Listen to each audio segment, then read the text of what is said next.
Buenas tardes. Hoy vamos a hablar sobre la memoria, sobre cómo la memoria influye además en una obra y forma parte de esa relación con el texto escrito. Y para ello tenemos a dos escritores, a Juancho Boigues y a Oski Golfi. Ambos tienen una obra importante en la que desarrollan su relación con el pasado, con la familia y con el yo que a lo largo de la propia biografía. Juancho es fotógrafo, ha hecho guiones, es también un agitador, un activista cultural. Y hoy vamos a hablar en especial, y estamos presentando especialmente, un libro que tiene un título muy sugerente. Se llama ¿Dónde termina la lluvia?, de Almazara. Además, entre otros, tiene libros con un libro de colectivo sobre Henry Miller en el metro, con Javier Azcue. Y además ha tenido relación con muchos escritores, entre los que está Antonio Muñoz Molina, por su relación con el mundo de la cultura. Y Oski es un viajero, es un poeta y tecnólogo que ha nacido en Argentina, pero ha vivido mucho tiempo en Israel y ahora forma parte de lo que es la cultura española. Él ha podido compatibilizar su experiencia con la tecnología y con la poesía. Ha trabajado en varios campos en relación a lo tecnológico y, por ejemplo, ha colaborado en Arco Electrónico. Y algo muy interesante, que quizá luego en esta charla pueda contarnos, que es el Museo de Arte Virtual con la Universidad de Granada. Bueno, entre otras muchas cosas, tiene también el premio Festival de Poesía de Madrid. Y uno de sus libros es Hurgando en los ojos o Casi en silencio. Hoy van a debatir, van a hablar de su obra, de su trabajo y de este libro especial Donde termina la lluvia, que no sabemos exactamente dónde termina, pero sabemos dónde empieza, en las palabras de estos dos amigos y poetas. Gracias por estar aquí. Pues si quieres, Oski, empiezo yo un poco hablando del libro. Bueno, Oski está muy unido a este libro porque fue quien me sugirió el título. El libro es Donde termina la lluvia, de la editorial Nazarí. Y el prólogo lo escribió Javier Azcue, que escribió conmigo también Henry Miller en el metro, y se llama La memoria olvidada. Y yo creo que este libro transcurre en un sitio imaginario, un sitio mágico que se llama Almazara, con unos personajes inventados, pero lo que yo quería hablar es sobre la memoria y sobre también la identidad de cada uno, ¿no? Que es lo que nos hace ser como individuo, ¿no? Yo creo que cada libro surge de una pregunta, ¿no? Como el interés por querer contestar esa pregunta, ¿no? Y esa pregunta es ¿qué hay que en realidad soy yo? Soy como un reflejo de las experiencias que he tenido. Yo llevo 29 años aquí en Madrid, vine con 26 años de Gandía, de Valencia, y entonces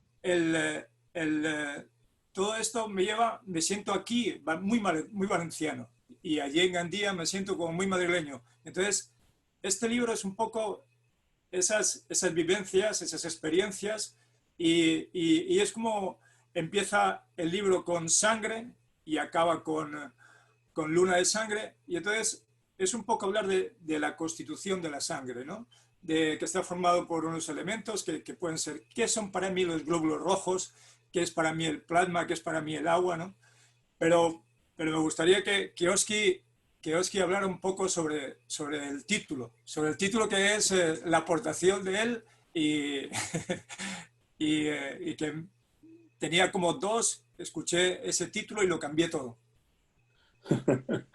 Bueno, en realidad, Juancho, lo que sucede es que tú eres como un cazador de historias, además de escritor, porque vas allí cazando. Estábamos un día, yo seguramente estaba saliendo del trabajo, estábamos en la puerta del Café Central a comienzos del concierto, y yo te comenté algo que me había sucedido la noche anterior, que había estado en la ventana, había mucho viento y me puse a pensar, ¿no?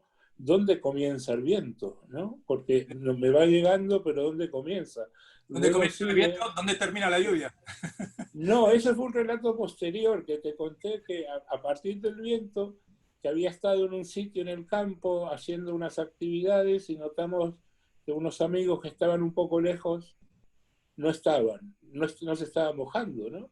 Y nos fuimos caminando y vimos dónde acaba la lluvia. Y tú allí sacaste tu arco, tu flecha, no sé, tu red, Sí, cazaste eso al vuelo porque siempre vas a ese nivel, ¿no? sí, esa es Vas una parte. buscando...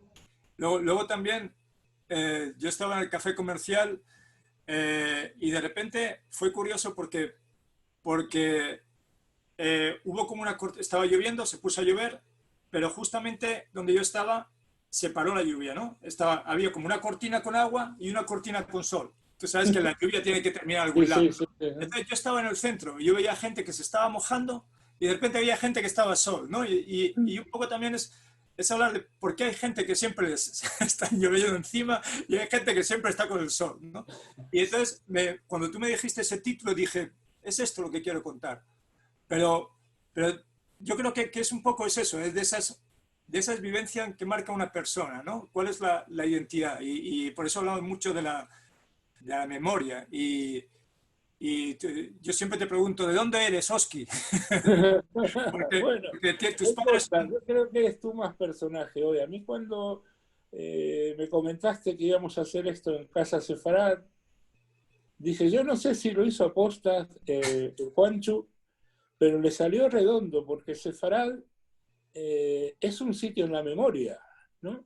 Sefarad es un sueño de algo que fue y quedó allí estampado como un sello en la memoria de los sefarditas, ¿no? Mm. Yo siempre que alguien dice que los reyes católicos echaron a los judíos de Sefarad, de España, yo digo, no es así. No echaron a los judíos, echaron a los españoles de religión judía, porque ellos eran de aquí, vivían cientos de años, y lo que siempre me sorprendió, yo me crié entre muchos de ellos, que eran mis tíos, mis primos, porque yo no tenía familia, mi familia desapareció en la Shoah en Polonia, ¿no? Pero les veía una alegría, ¿no? Además los nombres, la tía Alegre, el tío León, la tía Rebeca, todo me llevaba alegría y yo creo que de alguna manera también en su memoria que quedó grabada allí, ¿no? Sí, Había cosas que no importaban porque los judíos tampoco la pasaron tan bien en Sefarad, ¿no? claro. Fueron perseguidos todo el tiempo, pero el amor, el calor, incluso yo creo que el reconocimiento que esos años en Sefarad, desde el punto de vista de la creación, de las actividades que hacían, fue de alguna manera como un punto álgido, ¿no? Sí. En la historia. Y Estuvimos, allí quedó. estuvimos hablando ayer también, y de esa memoria que no queremos que sea olvidada, ¿no? Y tú me contaste que tu padre nunca habló de su estancia en Polonia ni de su pasado. Y yo hay una serie de vivencias, de experiencias que forman lo que yo soy de alguna manera, ¿no? Y también una serie de personajes y gente que ha estado conmigo. Y eso tampoco lo podría dejar que se olvidara, ¿no?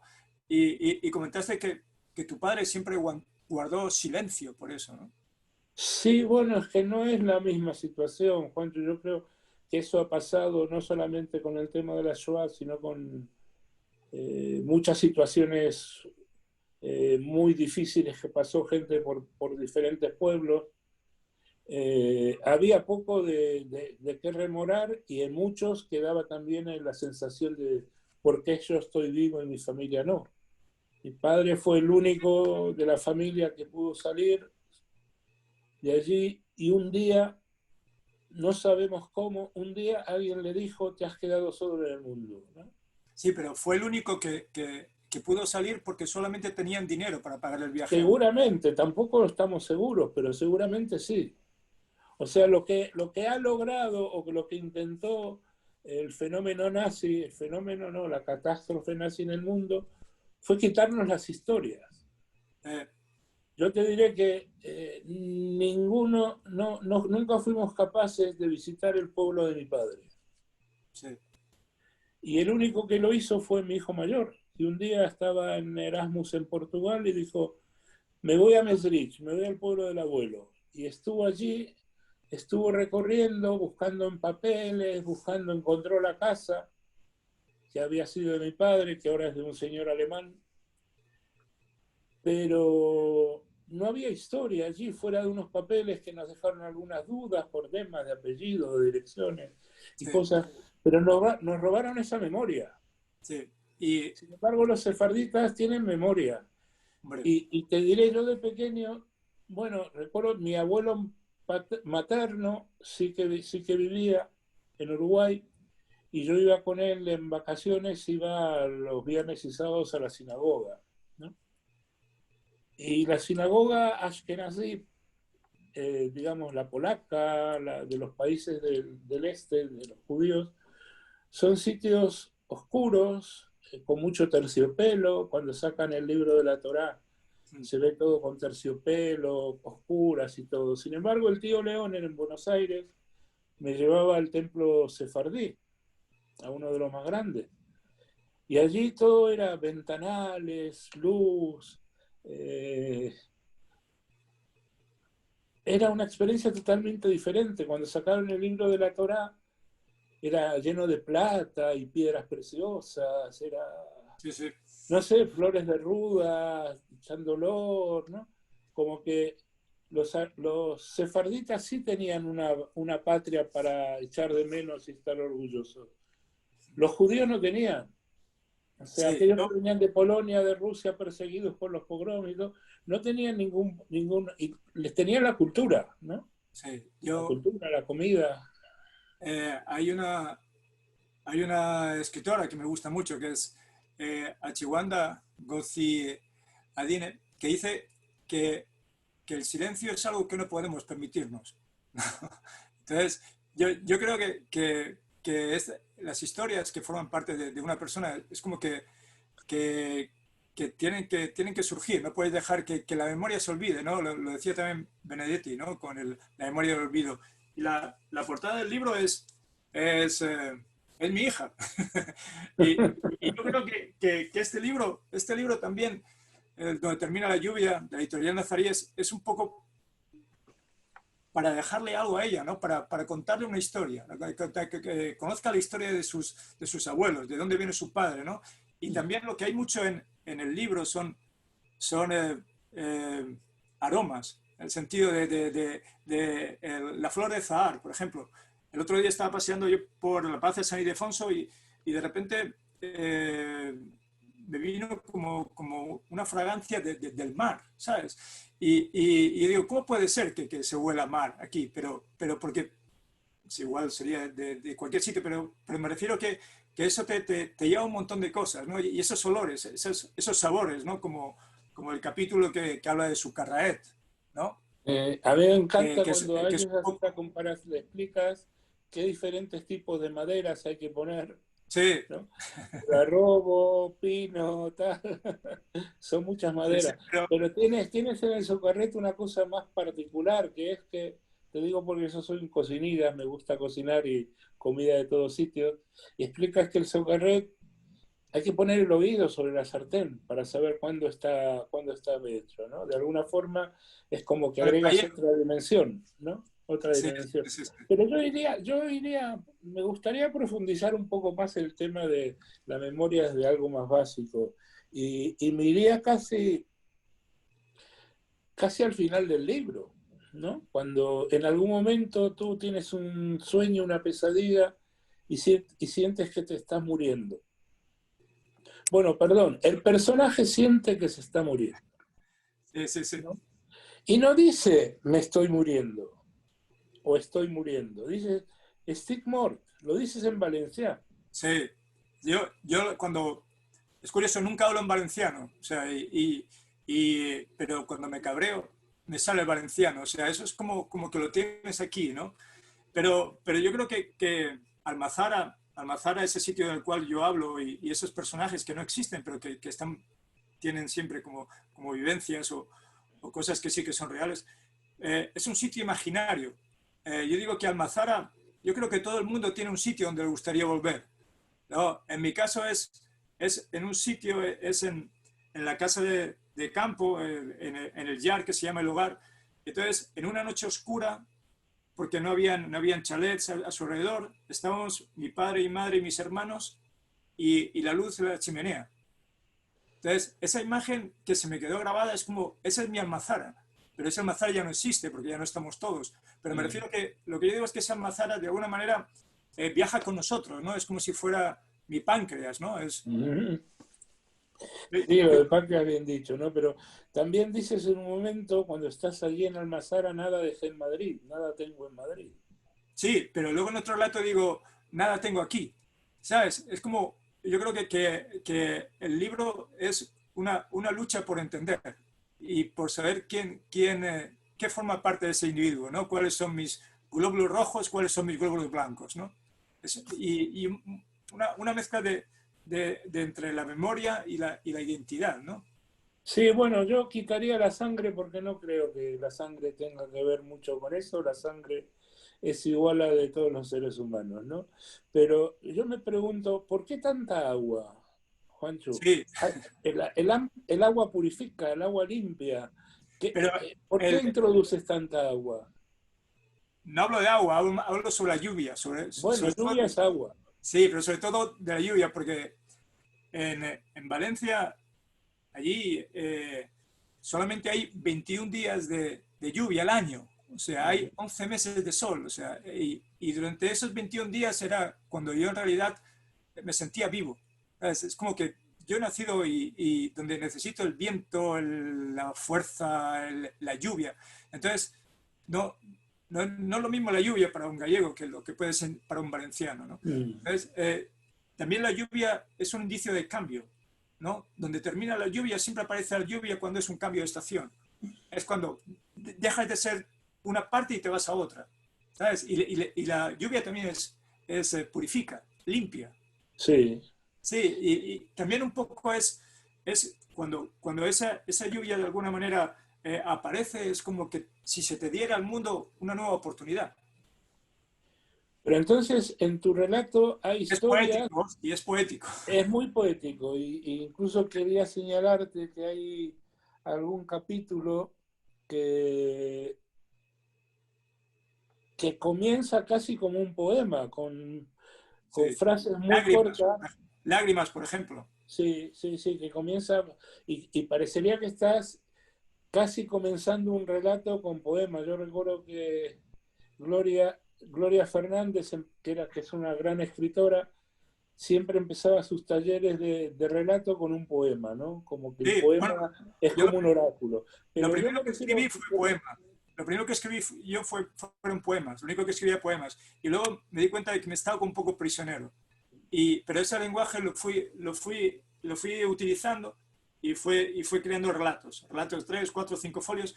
Pero era como que necesitaba más espacio, necesitaba más tiempo. Pero no renuncio a ello, ¿sabes? Es como mi forma de comunicarme, mi lenguaje.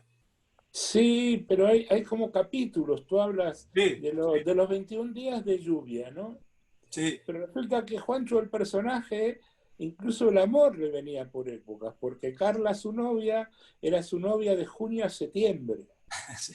Como que hay parcelas, Claro, microrelatos dentro del relato. empezaba a llover con septiembre y era el final, ¿sabes? Cuando acaba el verano, era como una fase, una etapa que terminaba y tenía que empezar otra. Y venía la lluvia y lo limpiaba todo. Sí, exacto.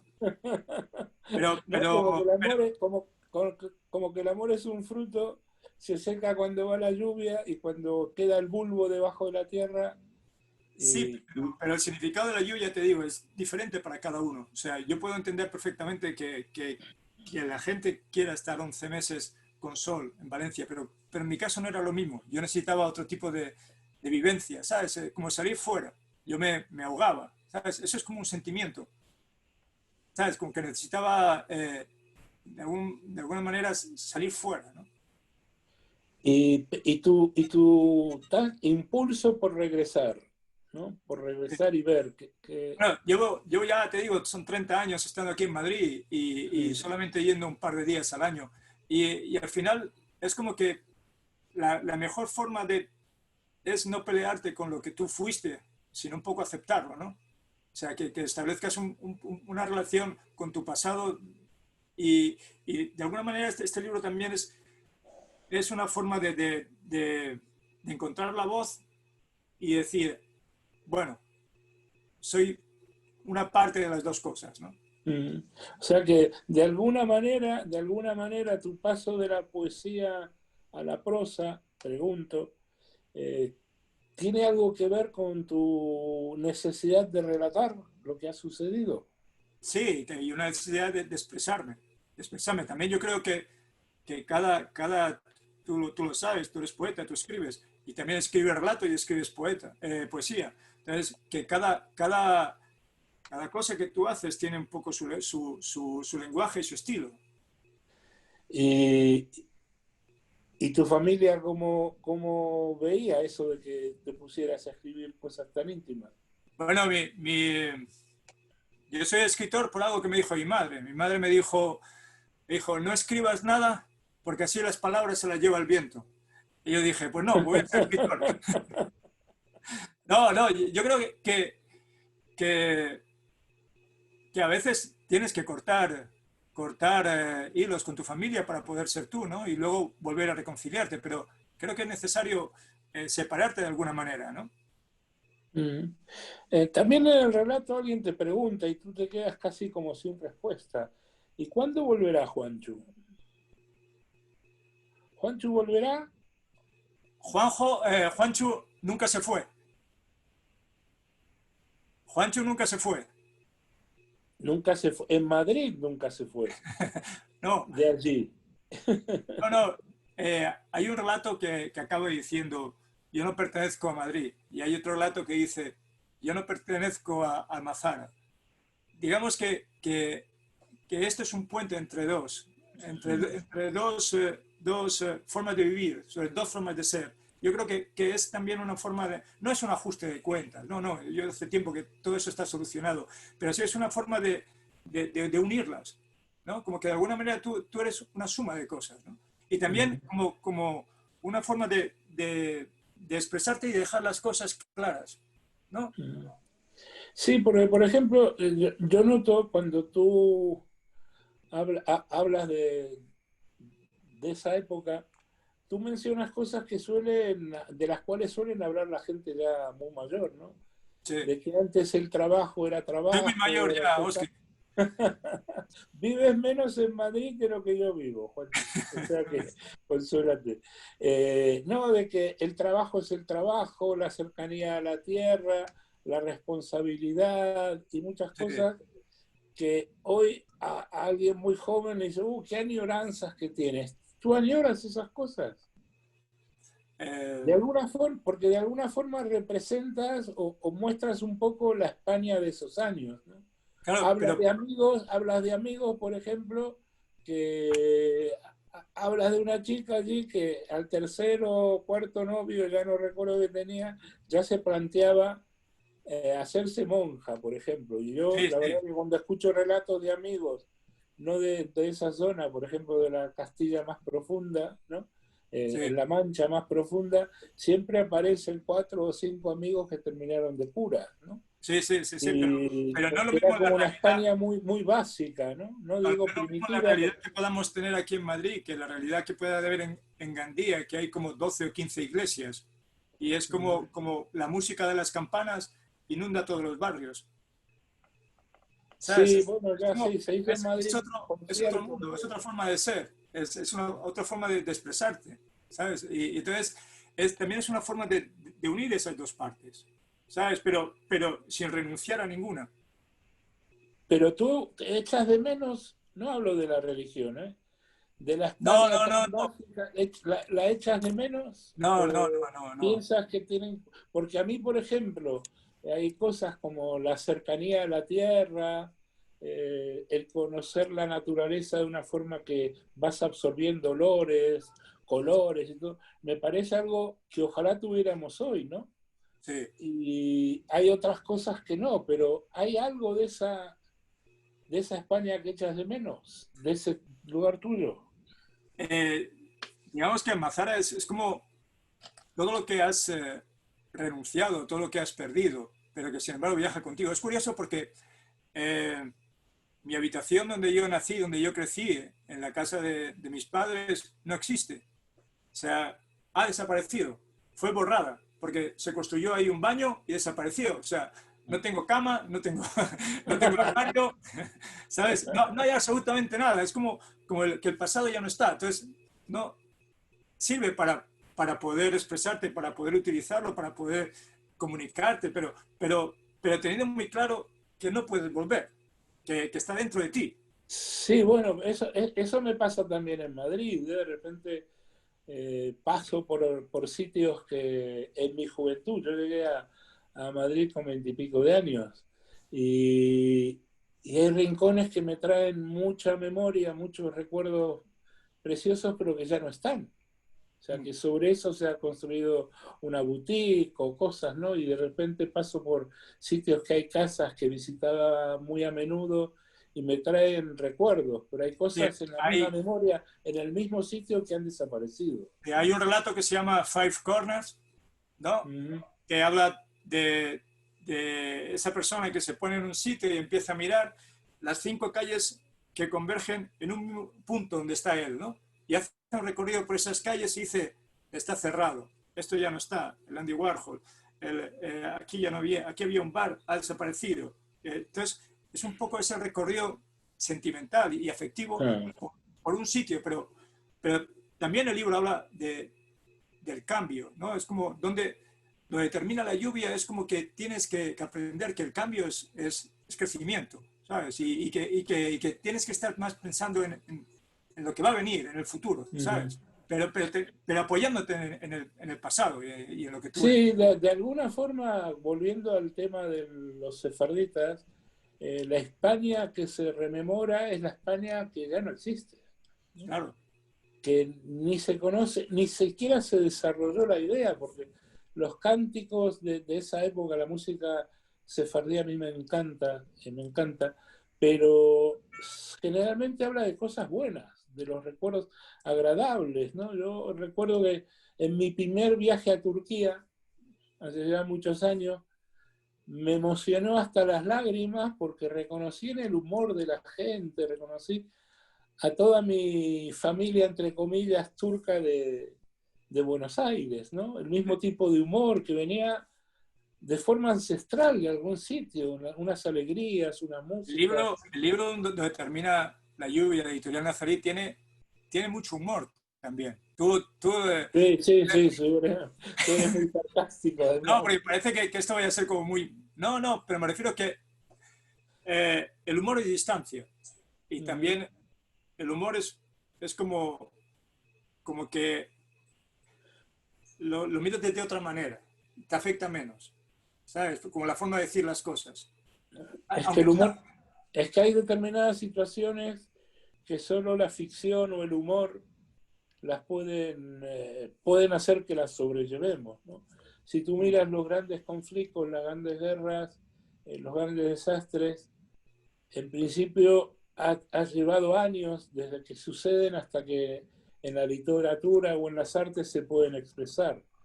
Y desde el punto de vista de la sátira o el humor, algunos son tan duros que no pueden expresarse, ¿no? Oski, tengo un poema tuyo. ¿Me permites que ¿De te lo verdad? lea? Ah, mi ¿Me permites que lector. te lo lea? Creo que también habla mucho de la memoria, pero también habla de lo que somos, de la familia y de que a veces tienes que pelearte para poder ser, ¿no? A ver, me sorprendes, Juanjo. Eran 4 hermanos. Ah, vale. Eran 4 hermanos que tenían un padre que no hablaba y una madre divertida, de la que no entendían sus lágrimas. Eran 4 hermanos y una abuela que criaba gallinas en la bañera. Llenaba bandejas de buñuelos y de patatas, algunos dulces, algunos salados. Para un hijo que no pudo subir al barco, al que no alcanzó a comprar el aire, al que no la dejaron cubrir con llanto. Eran 4 hermanos que crecieron sin recuerdos, sin memorias, sin cumpleaños. 4 hermanos que no preguntaban, jugaban a escondidas, creían en fantasmas. 4 hermanos que fueron padres y contaron de su infancia. Sus hijos preguntaron sobre sus abuelos, y los padres de sus abuelos, y los hermanos de sus abuelos. ¿A qué jugaban? ¿Qué canciones les divertían? ¿Por qué cosas se peleaban? ¿En qué soñaban? Y hasta cómo se llamaban. Ellos, que siempre habían vivido en paz, descubrieron que no eran más que 4 hermanos que venían de la guerra. Sí, mis 3 hermanos y yo. La verdad que sí, que es fantástico cómo habéis desarrollado lo que es la memoria. Una cosa es un exilio que tiene que ver con el abandono de un país y otra cosa es también el abandono del hogar, ¿no? Que es de lo que hablaba Juan también, el hogar, del espacio propio. Así que la verdad que ha sido muy interesante escucharos. Felicidades. Muchas gracias, Esther. Os deseamos mucha suerte en los libros y esperamos tenerlos pronto con nosotros. Muy bien, Esther, muchísimas gracias. Muy bien.